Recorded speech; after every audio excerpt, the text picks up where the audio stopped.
The woods were dark and dense, but not completely black. There was just enough light seeping through the thick canopy above to make out shapes and shadows on the forest floor. I could see trees and bushes and rocks. But then, right in front of me, I saw something else, something unnatural.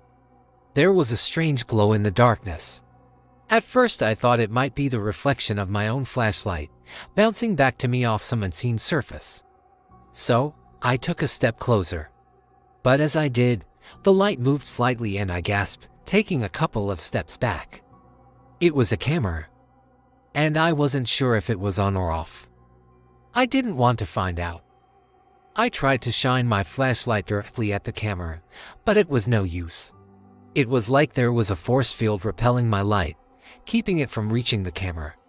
I peered through the trees and realized that this was some kind of motion camera, one that had been set up to record anything that came into view. And what's worse, it was recording me right now.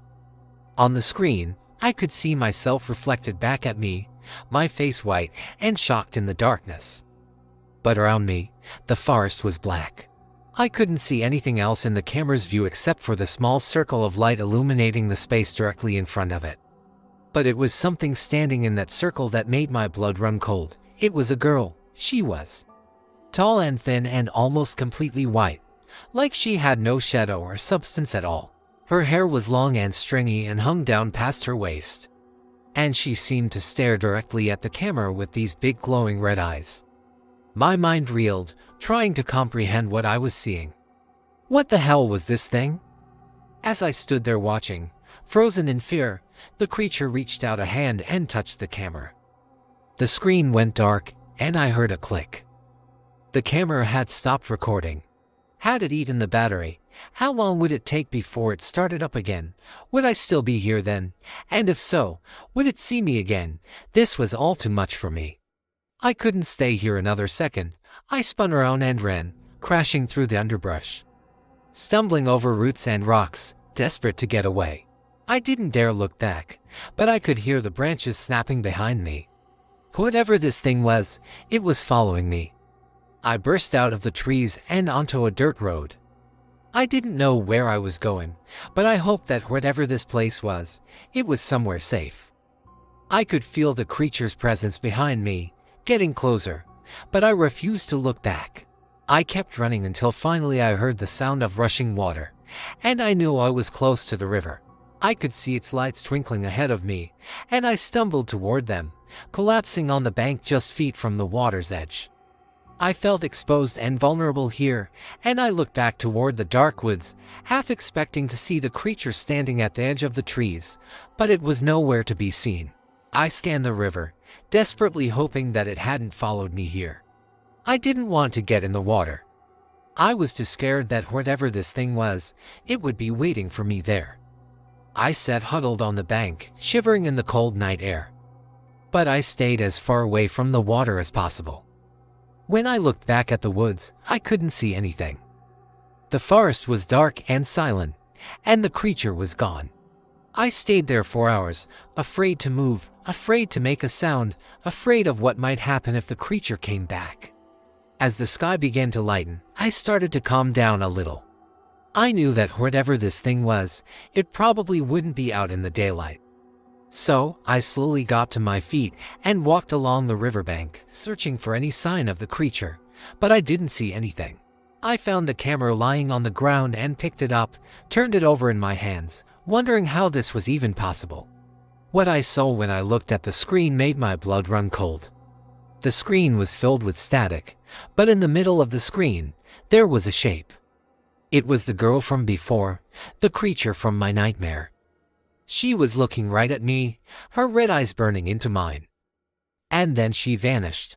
When I looked at the camera more closely, I noticed that the brand name had been scratched off, and there was a strange symbol in its place.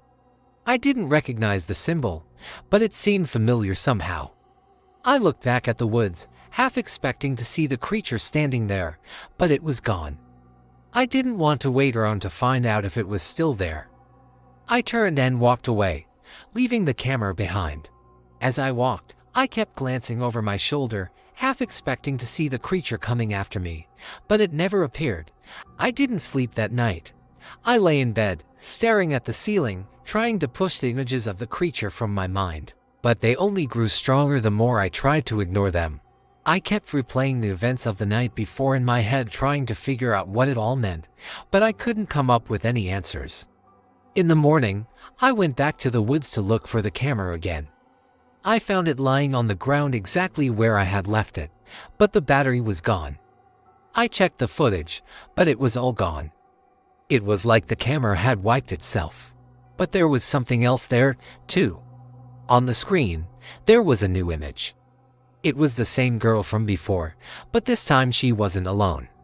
Behind her, standing in the shadows, was a man. He was tall and muscular, and he seemed to be talking to the girl. They were standing in front of a wall of trees, but behind them, I could see the faint outline of a house. It was the house from my childhood home. Was this really my house? How could it be here in the woods? Was this the creature's house? Was it some kind of trap? Days turned into weeks, but I couldn't stop thinking about the woods. I tried to go on with my life, but I couldn't shake the feeling that something was watching me. Every time I closed my eyes, I saw the girl and the man from the camera. Their faces were blurred and indistinct, but I could see the evil glint in their eyes. Then one night, I heard a knock at my door. When I opened it, there was a man standing there.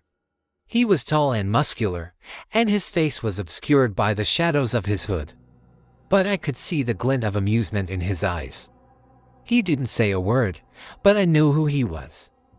He was the man from the camera. And when he stepped inside, I knew that my life would never be the same.